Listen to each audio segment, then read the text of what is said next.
I'm Greg. And I'm Billy. And we're the Fuji Guys. Fuji Guys got a treat for you today, the X10 top features video. In this video that we're going to show you, we're going to go basically through some of the top features and benefits of this amazing camera. This amazing camera, of course, is our latest in our premium compact X-Series design. lineup. X-Series camera, Yep. a little baby brother, if you will, to the X100. Top-notch quality. Billy, maybe tell us a few things about it before we go into that video. Yeah, Greg, this camera has a newly developed 2/3 inch EXR CMOS sensor. It's obviously linked to a high quality, super fast Fujinon lens, Love it. an f2 to 2.8 manual zooming lens, which is awesome. And obviously the design and cue of this camera is very similar to that of the award-winning X100. So let's just take a look at some of the top features and some of the key benefits of these features in these videos that we're doing now. The Fujifilm X10 uses a 12 megapixel 2/3 inch EXR CMOS sensor. It also incorporates a newly developed EXR color filter array to improve low light as well as increased dynamic range. It does this using, of course, a high-end EXR processor to automatically select the different scene and shooting modes. So turning on the camera itself, in the EXR mode, it defaults to the auto EXR, which automatically switches between the different scenes from, say, macro to portrait or any of the various scene shooting modes that it can detect. Secondly, when you push halfway down on the shutter button, it then determines the type of lighting it needs to use in terms of the EXR configuration. In this instance, it's using the high resolution, so it doesn't need to do anything special with the sensor itself. If it notices that a scene has increased dynamic range in terms of a lot of highlights and shadow, it'll auto switch the sensor to the DR mode. And of course, in low light, it will automatically switch the sensor to be the signal to noise ratio mode there, or the low light noise, and uses what's called pixel binding to increase the effectiveness of higher ISO while reducing less noise in the image. And that's done automatically, of course, in the EXR auto mode. You can also configure the EXR mode manually yourself by pushing the menu OK button and changing the EXR mode and setting it to a priority mode like high ISO, dynamic range, or even just the high resolution priority mode. And of course, selecting the high ISO mode will allow me to always take pictures using that sort of pixel binding method with the EXR color filter array to produce very low noise at higher ISO. Very close to its bigger brother, the X100, which obviously uses a much larger sensor. This all happens, of course, with the benefits of the EXR processing chip that's within this camera itself. It utilizes 3 different cores, one dedicated to the EXR functionality, while the other 2 cores handle all the other cameras' functionality. Another key feature of the Fujifilm X10, of course, is its very bright and very fast Fujinon lens. It is an f2 to 2.8 lens, and it's a zooming lens that starts off at 28 millimeters and goes to about 112, which is about 4 times. Of course, the key features of this camera is the ability for the zoom to be manually done, just like some of our S-series camera. It uses sort of a special metal cam barrel, very similar to broadcast Fujinon lenses, and provides a very smooth zoom feature so that you can precisely select any focal range you want. You do have the 35 millimeter equivalent dials here on the actual lens barrel itself, so you know exactly if you're shooting 35, 28, 50, 85, or even 112. Because of the fast lens, of course, even shooting at 112, I can get an aperture of f2.8, which allows me to create a very good shallow depth of field by isolating a subject and causing sort of that blurred background right there, which is a key feature. Of course, the optical viewfinder is another key feature of the X10. It's an all-glass construction that, of course, offers a diopter adjustment. And the actual zoom itself, if I can try to show you that, is linked to the zoom. So as I zoom in, zoom out, it also actually changes as well, and it's nicely linked. Let's take a quick closer look at the actual lens unit itself. I do have a little cutout here of the design of the Fujinon lens. As you can see, there's approximately, if I can count, there's 1, 2, 3, 4, 5, 6, 7, 8, 9, 10, 11 elements, glass elements, of which we got some aspherical lenses here. In fact, you got 3 aspherical lenses. You then have 2 extra dispersion lenses as well, which makes this a really high quality lens because it helps to reduce any flaring and internal refraction that happens. Each one of these components of lens here also incorporates a special electron beam coating or super EBC, which also helps to prevent any ghosting and flaring that happens internally and allows light to really go through the lens and hit the sensor directly on. So that's just a quick, nice look at the actual cut of the lens itself. If we look at this little mechanism in here, this is actually the image stabilization portion of the lens, and it actually moves controlling a lot more lens element, which actually increases the capabilities of the image stabilization by giving it almost a 4-stop difference, allowing you to take low light shots at slightly slower shutter speeds and still get a nice steady shot. If we take a look at the actual optical viewfinder or the finder unit itself, as you can see as well, you got 2 dark prisms here, which are glass prisms, high quality. You got 3 aspherical lenses, as well as extra lenses that allow for the zooming functionality, so that it's also linked to the lens itself. The design of the Fujifilm X10 is a key selling point, of course, as it looks very retro looking. Even with the construction of the camera itself, the top and bottom plates are made of a magnesium alloy. You got the actual dials that are machined from block of aluminum, and even the shutter release allows for a manual cable release. So very retro look and design. Even the cap itself that holds it is actually aluminum in design, as well as the lens. You can see when you pick this camera up, its build quality is very high, and of course, impressively, it's made in Japan like the X series camera. The X10 offers the ability to shoot in a RAW setting just like its bigger brother, the X100, and just like the X100, it also has a dedicated RAW button. So by default, the camera does shoot in JPEG, and by pushing the RAW button, it allows you to switch it quickly from a JPEG to an actual RAW file. And if I just take a picture here, and you can see when I play back that image, it's going to give me the ability to process that RAW file within the camera as well, and without even having to download images to the computer. So by pushing the RAW button in playback, you can actually quickly go into the RAW conversion feature and allow you to adjust the various options, whether it's dynamic range, push-pull, which is exposure compensation, as well as white balance settings, even film simulation modes. I can set it up to shoot in a black and white with a red filter on it, and push the RAW button. It allows me to create and process that file, and create an instant JPEG image out of that RAW within the camera. And I could choose to store or cancel with that, and I just push OK to store that JPEG image. I, of course, still have my RAW file there as well. So that's just a quick access.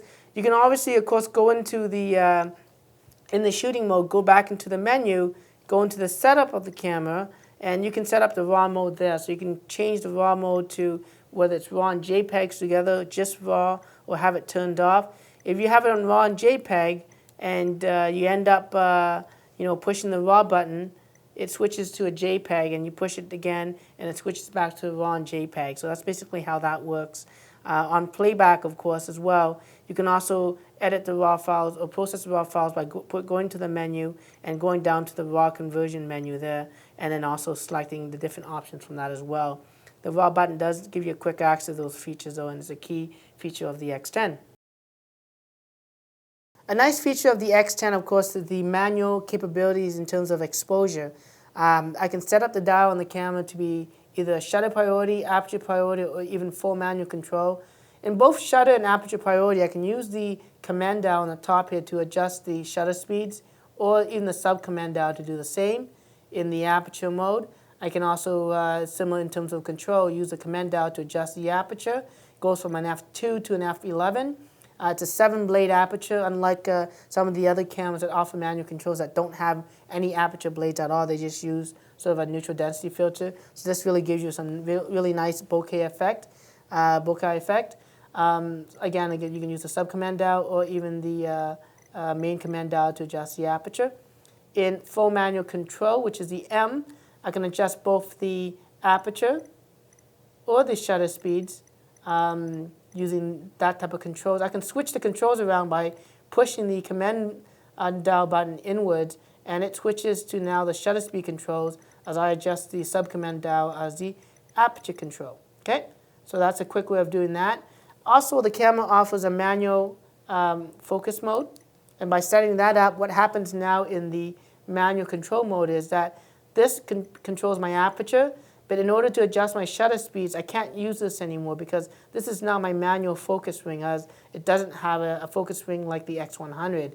And so this, as I turn this, it becomes my manual focus ring. As you can see, that low red line moves across as I change the focus point. And it's really easy to get it right up to from infinity all the way to a close shot there.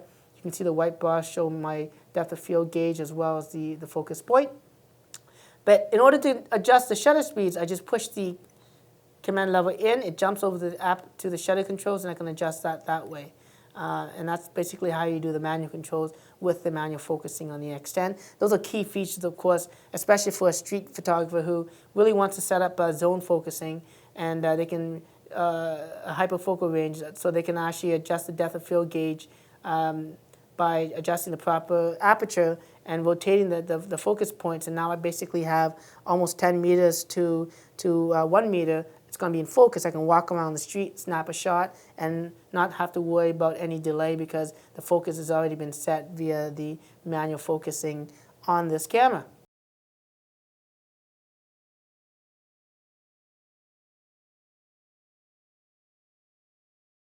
The X10 offers a high-speed shooting mode both at 7 frames a second at full resolution, or even as fast as 10 frames a second, but of course at half the resolution, which is approximately 6 megapixels.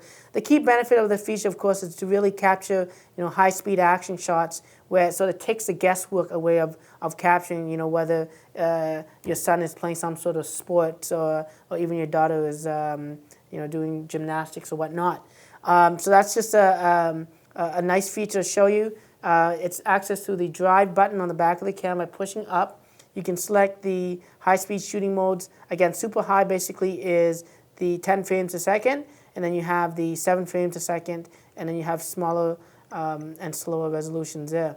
So selecting super high, I can hold the shutter button halfway down to pre-focus, and as I snap the shot, it's going to fire a bunch of shots until it kind of hits a buffer point. And then after it hits that buffer point, it continues to shoot at approximately 1.5 frames a second for a very, very long time. So it is a key feature, a neat feature to have. I'm going to stop that right there. As you can see, the faster the card you have, the faster it's going to write to the card and allows you to get access to the camera again. As I show you here, that continuous shooting mode that's being done, or the shots that I've done, it's actually just stored and compiled in a smaller screen. So when I push the next button, I don't have to see 30 images of the same picture basically as it groups it all together. And the way to see it separately is to push down, and now I can navigate through the 55 shots that I've just taken in that short amount of time. So that's an incredible feature. Going back to show you a different continuous shooting mode, again, you push the drive button and you select what's called best frame capture. So it's very similar to the other feature, except for the way this works is that when I set up the camera, first of all, I can set it up to shoot at that 10 frames a second.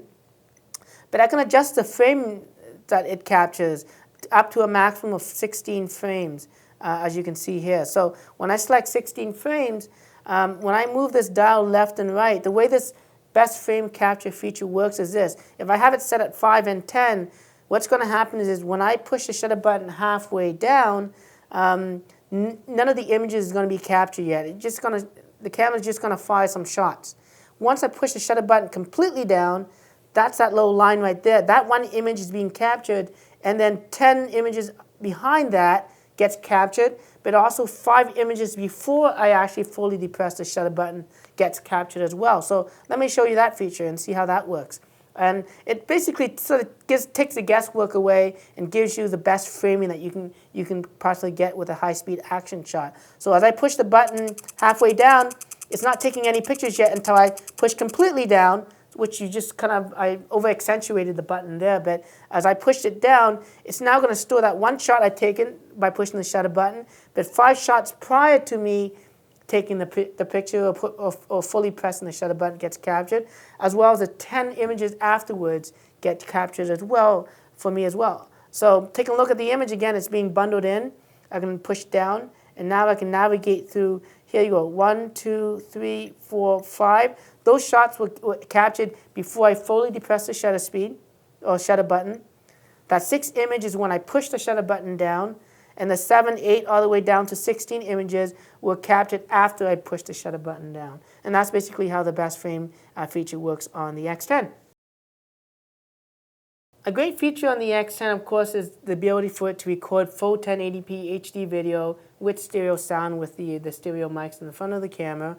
Basically, you set the dial on the camera to the video recording option, and basically start to record video by pushing the shutter button down, and it starts to record video. I can actually take a still image out of that video by pushing the OK button. It takes a snapshot for me, but it continues to record the video. I can stop the video that way, and if I show you back the playback on that, as you can see, that's a still image. It's approximately a 6 megapixel image that's being captured. And then, of course, you have your full HD video right here. And if you keep the camera steady enough and you push the OK button, you're not going to get a big pause at all or jump at all during the video. And again, it's hardly noticeable at all, and it's very, very fast. If we go back to the shooting mode, to the video mode, go into the menu, you can also adjust the focusing options like face detection. So if I turn that on and start to record video, it's going to hopefully detect the Fuji Guys video or bobblehead, and will adjust focus as I move the camera along. As you can see, the face detection is very fast, and it's great featured on this camera. I like to use it a lot. And again, you just stop the video like that. Now going back to the menu again, I can quickly show you by turning off the face detection.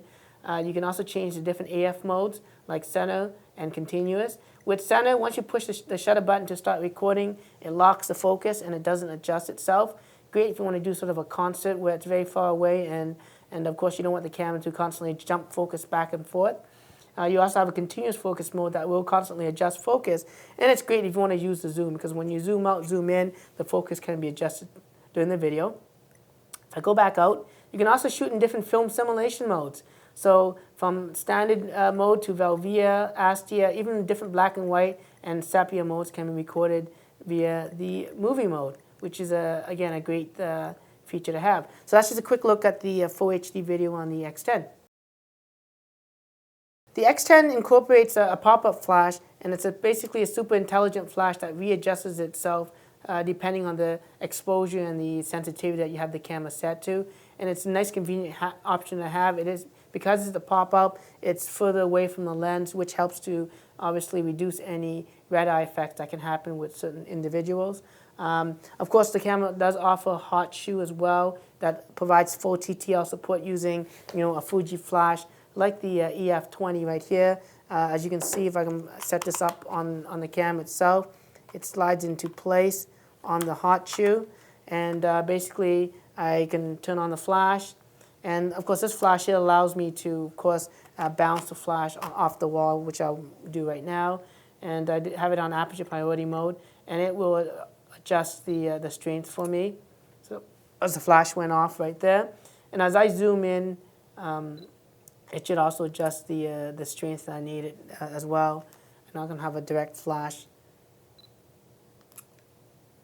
And that was a little too bright to have direct. So that's nice to have sort of the off-angle flash by bouncing it off the ceiling.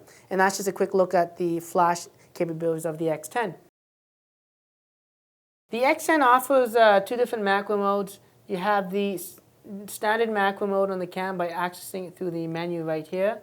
And it gives you a close-up shot about 10 centimeters away, I guess, from the subject right there. And using, a wide open aperture, it's going to give me a nice looking effect versus some of the other macro modes that are available. And then you have a super macro mode. By selecting that, you can get right down to about basically 1 centimeter away from the object itself and still obtain focus. And as you can see with those aperture blades, you have a really nice looking bokeh effect that you can get. If I zoom in, as you can see, great detail and that nice special glow with the true aperture blades.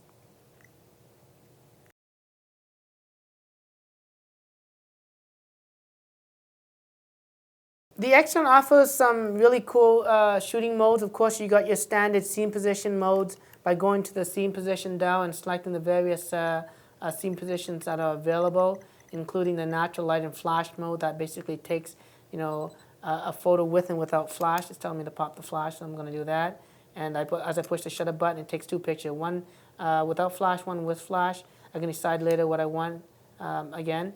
And of course, there's this advanced mode, which allows you to access things like the Pro Focus, Pro Low Light, as well as the Motion Panoramic 360 mode. So I'm going to show you the Motion Panoramic mode instead, just quickly here. As you can see, it allows me to take the camera and swing around and capture in full 360. It's actually, if you do it right, you can actually have a seamless 360 option that on playback will constantly play back over and over as if you were sort of spinning around in circles and looking at that scenes. You can change the angle, of course, from a seamless 360 to a standard 360 to even a 180 or 120. I'm just going to set it 120, it might be easier for me to show. And of course, you can also change the direction of how you're panning from left to right to up to down and right to left. The trick, of course, is, and what most people find out, is that by selecting from bottom to top, instead of panning, doing this way, I rotate the camera in this vertical alignment and start doing my panning instead, and that's going to give me obviously higher resolution in my panoramics. But for ease of demo here, I'm just going to do it this way instead, if I can try to show you that. So basically, I push the button to pre-focus and lock my picture. Of course, I didn't get any focus there, but whatever. And then as I pan it, as you can see, it keeps constantly taking multiple snapshots really quickly and stitching it together as I rotate completely. There we go. It stitches the image. If I play back that image right there, I can push down and play back basically the Fuji Guys filming room. The X10 also has a couple of cool advanced modes other than the panoramic, as I mentioned. You can also shoot in what's called the Pro Focus mode, which imitates an SLR by blurring the background out. Of course, this camera shooting at 112 millimeters or 85 millimeters and higher, and shooting at the the widest aperture, you can really create your own bokeh effect and shallow depth of field effect anyways. But I'm just going to show you how the Pro Focus feature works. Basically, setting it up, I can change the number of shots from 1, 2, or 3 shots. 3 shots giving you the most softness in the background. And ideally what you want to do, of course, is to zoom in a little bit so that you can then already see that effect happening. As I do that, it should take 3 shots for me. In this instance, it's only taking 2. So if I try to adjust it by itself better, and depending on the situation in the background, if it detects more things in the background, it's easier to create that look. So I'm just going to leave it at the 2 and take a snapshot. And then as you can see, it should automatically do that effect for you. So I'm going to play back the image. And as you can see, as I zoom in, whoops. As I zoom in and pan left and right, there might be that low halo soft effect that happens. And again, it really extra blurs the background. Of course, this camera doesn't really need that feature because with its f2 2.8 lens and shooting at the 112 range, you can really create your effect without even having to do that. Secondly, of course, is the Pro Low Light mode, though, and that is actually very effective. And going to the menu, again, in the advanced mode, and changing that to the low light mode instead, and just tapping the shutter button to get out of that. Again, it will take 4 shots and provide basically increased low noise. So as you can see, I'm going to hold it very steady. And it quickly snapped the 4 shots for me. And it's going to use, image subtraction, really, to look at all the images and determine the noise and what's not noise, and compare that and mix all 4 images together to give you even a cleaner image at high ISO. And this, for instance, is 800 ISO, and again looks very clean. Even if I even if I navigate the shadow areas of the picture, you can see it's quite clean. And that's a really cool feature of the X10. The X10 offers also bracketing modes via the drive button. As shown earlier, it's where you select the continuous shooting, but you can also do things like exposure bracketing. I can set it up to do one full stop either way, so when I take a picture is going to be underexposed, overexposed, and properly exposed by one full stop. And then again, as you can see, the different exposures that's being captured from, I guess that's the underexposed, the overexposed, and the properly exposed. And the way that, because it's not showing full stops, because I've accidentally put that not to the 0 point on that. Let's go back to the drive again and show you things like the ISO bracketing. Again, I can do it by one full stop of ISO and push the button. And it only takes one picture because it actually captures RAW and it processes the files automatically and adjusts the sensitivity that way. The bracketing also works for film simulation. Same thing. Take one shot and it automatically processes 3 files: Provia, Velvia, and Astia. And the last bracketing function, of course, is the dynamic range bracketing. And again, it allows me to shoot in different dynamic range. The X10 offers 3 different focusing modes. It does offer the single focus, continuous autofocus, as well as the full manual control. Sorry, manual focus, that is. And in that mode, I showed you earlier how to manual focus by changing the dial right here, as you can see. But in the standard focus, just to show you, you can also change the various focus points, just like the X100. And you do that by pushing the AF button here. Instead of the X100, though, where you actually have to hold down, you can actually just push it, and it remembers that you have the button held down. And by rotating or pushing up and down, you can move to the various different focus points. You can also use the command dial here to shrink or increase the focus points. As you can see, and I've rotated right there. When I get to the end, it should go back to the top. There we go. Of course, you can always easily push it like this. If you want to put back everything to normal in terms of the location, push the menu OK button. It resets to the middle. Push the command, and it resets to the standard size again. And then push the AF button or push the back button to get out of that. And that's basically how you change the 49 different autofocus points on the X10. The X10 offers a couple of neat features. First off is the function button, and as it defaults, you can actually change the ISO sensitivity of the camera all the way up to, of course, 12,800 at lower resolution, but at full resolution you get 3200 ISO. Then you have the auto ISO options, so auto 3200, auto 1600, auto 800, auto 400. Most people are going to use auto 600 or auto 800 because the camera does a great job in selecting the appropriate ISO as well as reducing the lower sensitivity as it needs to. But you can also obviously manually set the ISO yourself doing that. Now that's the function button. If you want to change the function button to something else, you can go into the menu, or a quick way of doing that, just like the X100, is to hold the function button down, and in a couple of seconds, it comes up with the ability to adjust it to set up to do something else. So you can change it to be the dynamic range option or even the film simulation access. I prefer to leave it at the ISO. That's what I like to do, and most people I think would agree with me that that is set for ISO. Also, if you got big fingers and accidentally push like the flash button or the macro button or whatnot, if you wanted to lock that, you can by pushing the menu OK button, holding it down for a few seconds. It will bring up the lock, and now when you push it, it doesn't adjust the pads at all. But now if I adjust the aperture and shutter controls, so the aperture, shutter speeds, and I push the button, I'm not going to accidentally go into the menu by mistake if I have big thumbs or whatnot, and I can easily push that menu OK button. I can still navigate the menus, still use the rotate option, but when I'm in the shooting mode, I can't turn on these other modes because it's locked. And that's a nice feature to have. You can turn that off by holding the menu OK button, and it should disable the lock feature of the X10. Well, that was pretty impressive. Yeah, absolutely. I mean, not that we didn't expect it. I've used this camera now myself, and I'm totally in love with it. An amazing photographic machine considering its size. Nothing has been spared as far as quality on this, as far as the lens quality, the sensor processing, and even that optical viewfinder. I love it. So listen, stay tuned for more of our videos. Follow us on our YouTube channel. Sign up to follow us, that is, and also follow Billy on Twitter. We're always giving updates on our great products. So till the next video, I'm Greg. And I'm Billy. And we're the Fuji Guys.